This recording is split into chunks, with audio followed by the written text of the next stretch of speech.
नमस्कार, मैं हूं श्वेता झा और आप देख रहे हैं आज तक। दूसरी लहर दम तोड़ रही है, लेकिन तीसरी लहर की आशंका ने बेचैनी बढ़ा दी है। डेल्टा प्लस की आहट परेशान कर रही है। इसी बेचैनी और परेशानी का अंत करने के लिए सरकार ने खाका तैयार कर लिया है। पीएम मोदी ने फिर से कहा है कि वैक्सीन ही महामारी की रामबाण इलाज है और वैक्सीन नहीं लगवाना ज्यादा खतरनाक है। जिस हिसाब से वैक्सीनेशन की रफ्तार बढ़ी है, भरोसा करना चाहिए कि सरकार का मिशन वैक्सीन जरूर पूरा होगा। हमें जागरूक रहना भी है और जागरूक करना भी है। गांव में हर एक व्यक्ति को वैक्सीन लग जाए, ये हर गांव का लक्ष्य होना चाहिए।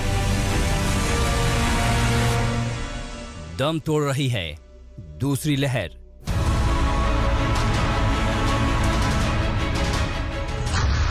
अब तीसरी लहर से निपटने की तैयारी।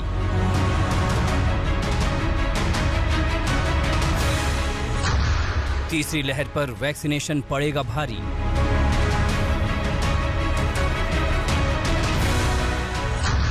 प्रधानमंत्री की अपील, हर कोई लगाए वैक्सीन।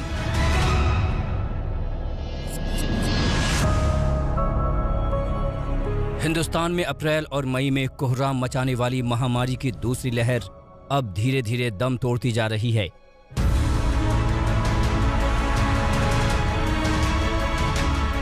तमाम राज्यों में नए मामले हर रोज गिरते जा रहे हैं, लेकिन तीसरी लहर की आशंका एक नया खौफ पैदा कर रही है।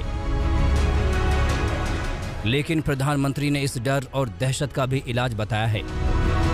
पीएम मोदी ने साफ शब्दों में कहा है कि वैक्सीनेशन ही कोरोना के खात्मे का ब्रह्मास्त्र है। टीकाकरण ही इसका मुकम्मल इलाज है। वैक्सीन नहीं लेना बहुत खतरनाक हो सकता है जी। इससे आप खुद को तो खतरे में डालते ही हैं, साथ ही में परिवार और गांव को भी खतरे में डाल सकते हैं। जी। और राजेश, इसलिए जितना जल्दी हो सके वैक्सीन लगवा लीजिए और गांव में सबको बताइए कि भारत सरकार की तरफ से मुफ्त वैक्सीन दी जा रही है और 18 वर्ष से ऊपर के सभी लोगों के लिए ये मुफ्त वैक्सीनेशन है। देश में वैक्सीनेशन की रफ्तार को तेज करने के लिए पीएम मोदी ने कमर कस ली है। शनिवार को प्रधानमंत्री ने टीकाकरण पर समीक्षा बैठक की, जिसमें पीएमओ के अधिकारी, स्वास्थ्य सचिव के साथ साथ नीति आयोग के सदस्य वीके पॉल भी मौजूद थे।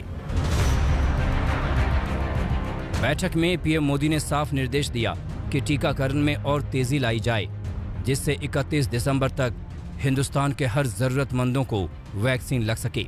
हालांकि इस मिशन में रोड़ा बनने वाले अफवाहबाजों को भी प्रधानमंत्री ने चेतावनी दी और जनता को अफवाहों से सावधान किया।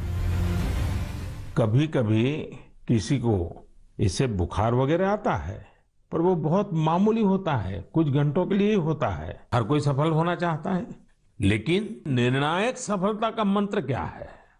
निर्णायक सफलता का मंत्र है निरंतरता। इसलिए हमें सुस्त नहीं पड़ना है, किसी भ्रांति में नहीं रहना है। हमें सतत प्रयास करते रहना है, कोरोना पर जीत हासिल करनी है। प्रधानमंत्री मोदी की बातों में वजन दिखता है, क्योंकि 21 जून को भारत ने 90 लाख से ज्यादा वैक्सीनेशन के साथ वर्ल्ड रिकॉर्ड बनाया। 21 जून से 26 जून तक रोजाना देश में 50 लाख से ज्यादा टीकाकरण हुआ है। हालांकि वैक्सीनेशन की रफ्तार तेज हुई है, लेकिन कोरोना नियमों और गाइडलाइन का पालन करना भी उतना ही जरूरी है। पीएम मोदी ने भी इसे लेकर बार बार आगाह किया है और अब केंद्रीय स्वास्थ्य मंत्री हर्षवर्धन ने भी ट्वीट करके कहा है, अपनी सुरक्षा अपने हाथ। मैंने कहा कि आजकल कोविड की तीसरी लहर की चर्चा है। ये लहर तभी आएगी जब आप चाहेंगे, उस इलाके में आएगी जिस इलाके के लोग चाहेंगे। जो कोविड उचित व्यवहार का पालन करेंगे उनका कुछ नहीं बिगड़ेगा, जो लापरवाही करेगा वो चपेट में आएगा। इसलिए हमें अपनी जिम्मेदारी निभानी है। डॉक्टरों की भी राय है कि 1 दर्जन राज्यों में फैल चुके डेल्टा प्लस से निपटने में वैक्सीन ही कारगर हथियार है, लेकिन उससे पहले सावधानी भी जरूरी है। अभी तक तो यह है कि जो डेल्टा वेरिएंट था उसके अगेंस्ट जो हमारी कोविशील्ड और कोवैक्सीन है वो दोनों ही इफेक्टिव हैं टू सम एक्सटेंट। और डेल्टा प्लस पर भी स्टडी की जा रही हैं। कुछ प्रिलिमिनरी स्टडी मैंने कल पढ़ी थी कि उसमें भी शायद ड्रग्स इफेक्टिव हैं। तो ये चलता रहेगा। इसमें हमारी जो जीनोमिक स्टडी है वो चलती रहेगी, उससे गाइडेंस मिलती रहेगी कि कोई वैक्सीन में हमने कोई तब्दीली करनी है या कुछ में तब्दीली करना जरूरी है, वो भी हर साल तब्दीली भी होती जाएंगी। सरकार का जोर अब इस बात को लेकर भी है कि देश में 18 साल से नीचे के युवाओं के टीकाकरण का भी डॉक्टरी रास्ता निकाला जाए। देसी कंपनी जाइडस कैडिला का 18 साल से कम उम्र के बच्चों के ऊपर ट्रायल आखिरी दौर में है। मुमकिन है कि अगले महीने तक उसके लिए भी वैक्सीन तैयार हो जाए। तो ये ट्रायल इनका करीब करीब खत्म हो गया है, जहां तक हमें पता चला है। इसके रिजल्ट्स वगैरह को इकट्ठा करना और उसके बारे में अपना निर्णय में पहुंचने में 4-6 हफ्ते लग जाते हैं। तो मेरे को लगता है कि जुलाई के अंत तक या अगस्त में हम अपने बच्चों को भी 12 से 18 साल के बच्चों को शायद ये टीका दे सकें। सरकार ने अपनी प्राथमिकता तय कर दी है। कोरोना से जंग में जीत ही सर्वोपरि लक्ष्य है और इस लक्ष्य को हासिल करने का रोड मैप भी तैयार हो चुका है। बस जरूरत है उस रास्ते पर चलने की। आज तक ब्यूरो। तीसरी लहर की आशंका पर हर शख्स को ये डर सताया जा रहा है कि आखिर ये तीसरी लहर कब आएगी। साफ साफ तो किसी को नहीं पता कि कोविड की तीसरी लहर दरअसल आएगी कब, कितनी खतरनाक होगी ये भी नहीं पता। लेकिन एक बात तो साफ है कि कोविड से जो सबसे कारगर बचाव है वो है वैक्सीन। देखिए, वैक्सीन नहीं लेना बहुत खतरनाक हो सकता है। इससे आप खुद को तो खतरे में डालते ही हैं, साथ ही में परिवार और गांव को भी खतरे में डाल सकते हैं। मन की बात में प्रधानमंत्री ने वैक्सीन का पैगाम दिया, सबके लिए वैक्सीन को जरूरी बताया, कोविड से बचाव का सबसे कारगर हथियार बताया। इस बचाव की तैयारी भी केंद्र ने काफी पहले से शुरू कर दी है। पीएम के 21 जून के ऐलान के बाद वैक्सीनेशन की रफ्तार तेज हो गई है। टीकाकरण का अभियान हाई स्पीड के मोड में है। अगर बीते कल की बात छोड़ दी जाए तो रोजाना 50 लाख से ज्यादा डोज लगाए जा रहे हैं। 22 जून को देश भर में 54,22,891 वैक्सीन के डोज लगे। वहीं 23 जून को ये आंकड़ा बढ़कर 64,83,589 हो गया। हालांकि 24 जून को इसकी रफ्तार थोड़ी कम हुई। 24 जून को 60,73,436 लोगों को वैक्सीन लगी, जबकि 25 जून को 61,20,464 लोगों ने वैक्सीन लगवाई। वहीं 26 जून को 58 लाख से ज्यादा लोगों ने वैक्सीन लगवाई, जबकि 27 जून यानी रविवार को 16,63,137 लोगों को वैक्सीन के डोज लगे। हालांकि 21 जून से देश भर में नई गाइडलाइंस के हिसाब से वैक्सीनेशन ड्राइव शुरू तो हो गई, लेकिन वैक्सीन को लेकर अभी भी भ्रांतियां फैली हुई हैं, जिसको लेकर पीएम मोदी भी कई बार अपील कर चुके हैं। आपको पता है ना, मैंने खुद ने भी दोनों डोज लगवा लिए हैं। अरे मेरी माँ तो करीब करीब 100 साल की है, उन्होंने भी दोनों डोज लगवा लिए हैं। केंद्र सरकार ने सुप्रीम कोर्ट में वैक्सीनेशन पॉलिसी डॉक्यूमेंट का विवरण देते हुए हलफनामा भी दाखिल कर दिया है।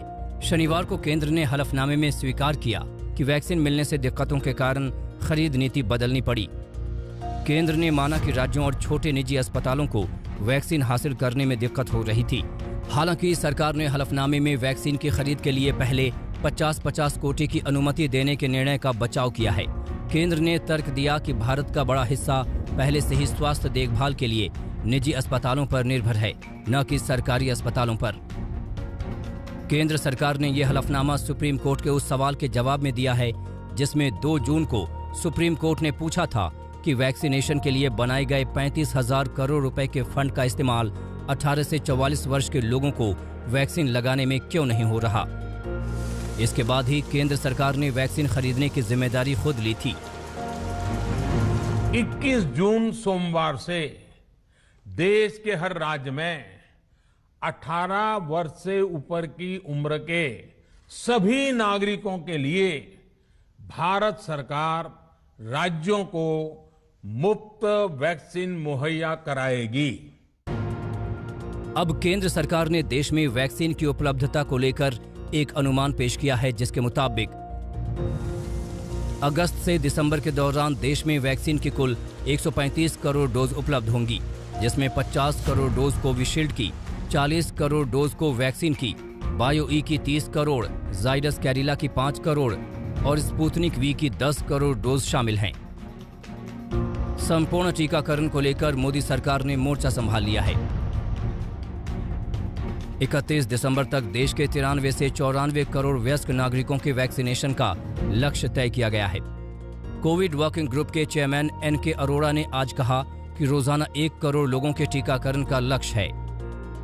कोरोना अपना रूप बदलता रहता है, लेकिन जितनी भी वैक्सीन हमारे पास हैं वो गंभीर बीमारी, अस्पताल में दाखिल होने की जरूरत और मृत्यु से हम सबको बचाती हैं।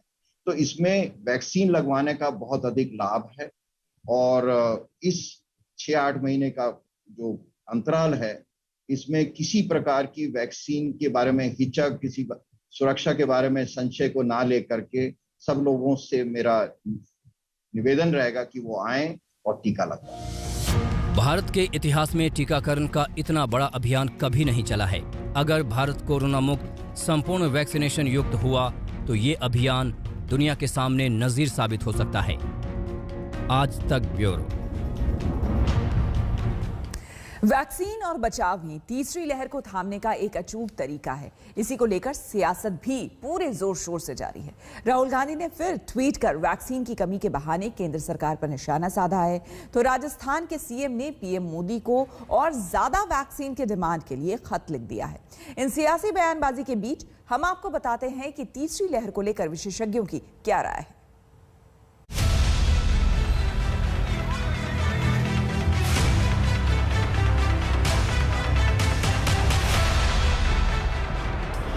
देश करीब करीब अनलॉक हो चुका है, लेकिन ऐसे लोगों की कमी नहीं जिनकी आदतें नहीं बदली। तबाही का मंजर सबने अपनी अपनी आंखों से देखा, लेकिन लापरवाही छोड़ने को लोग तैयार नहीं। कोरोना की दूसरी लहर की तासीर अभी से ठन्नी नहीं हुई है कि तीसरी लहर का शोर तेजी से गूंज रहा है।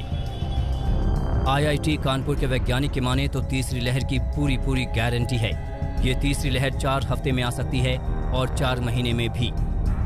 हमने ये एज्यूम किया कि 15 जुलाई को मान लो कि पूरा भारत खुल जाता है, सब जगह जहाँ के जैसे भी बंद है, महाराष्ट्र, केरला, कर्नाटका जो कि अभी बंद है, नॉर्थ ईस्ट स्टेट, तो हम मान के चलते कि मान लीजिए सब जगह खुल गया 15 जुलाई को, तो आपके पास एक मिनिमम नंबर ऑफ केसेस होंगे और हम ये मानते हैं कि सिचुएशन वैसी है जैसे कि जनवरी में थी शुरू में।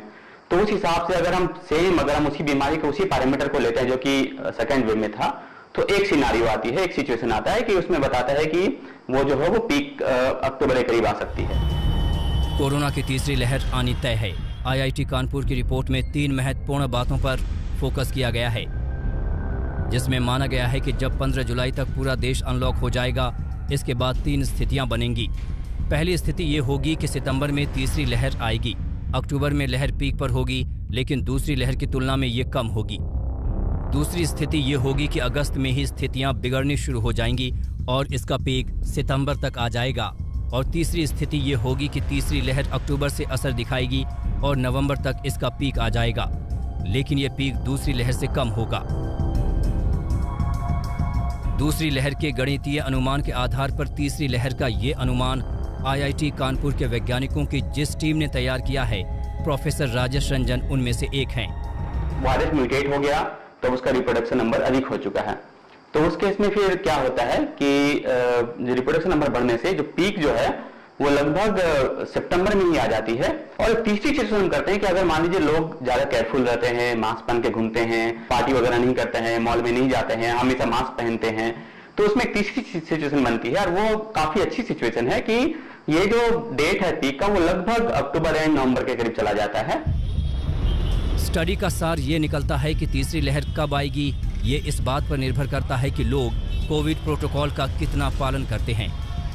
स्टडी के मुताबिक सोशल डिस्टेंसिंग और मास्क के इस्तेमाल को नजरअंदाज किया तो तीसरी लहर में रोजाना 3 लाख तक केस आएंगे। तीसरी लहर बदले हुए म्यूटेंट वेरिएंट के साथ आती है और लोग सावधानी नहीं बरतते तो 4 लाख केस तक रोज आ सकते हैं। अगर लोग सावधानी बरतते हैं और बड़ी आबादी का वैक्सीनेशन हो जाता है तो तीसरी लहर का पीक रोजाना 2 लाख से कम केस पर रुक सकता है। आईआईटी कानपुर के रिसर्च के अलावा आईसीएमआर की भी स्टडी सामने आई है। इस स्टडी के मुताबिक तीसरी लहर आने में देरी है। इससे पहले 6 से 8 महीने का वक्त मिल जाएगा, जिससे देश में वैक्सीनेशन के लक्ष्य को पूरा किया जा सकेगा। अगर ऐसा हुआ तो तीसरी लहर को थामने में काफी मदद मिलेगी। यहाँ पर ICMR की एक पिछले 24 घंटे में एक स्टडी आई है, जिसमें ये बताया गया है क्योंकि हमारी दूसरी जो वेव थी वो काफी लोगों को उसका प्रभाव हुआ, संक्रमित हुए लोग, इसलिए तीसरी वेव आने में अभी समय है। हमारे पास लगभग 6 से 8 महीने का समय है। इस विंडो पीरियड में, इस अंतराल में अगर करीब करीब सभी लोगों को टीका लग जाए तो शायद तीसरी वेव ना आ पाए। तीसरी लहर को लेकर कई थियरी है। ये लहर जब आएगी तब आएगी, लेकिन फिलहाल तो दूसरी लहर ने जो जख्म दिया है उससे उबरने में ही न जाने कितना वक्त लग जाएगा। इसलिए बेहतर तो यही होगा कि लोग ज्यादा से ज्यादा टीकाकरण ड्राइव में हिस्सेदारी लें, ताकि वायरस अगर तीसरी लहर बनकर भी आए तो भी देश मुकाबला कर सके। कानपुर से रंजय सिंह और दिल्ली से मिलन शर्मा के साथ आज तक ब्यूरो। हमारे लिए वक्त हो गया है एक छोटे से ब्रेक का। बने रहे हमारे साथ, देखते रहिए आज तक।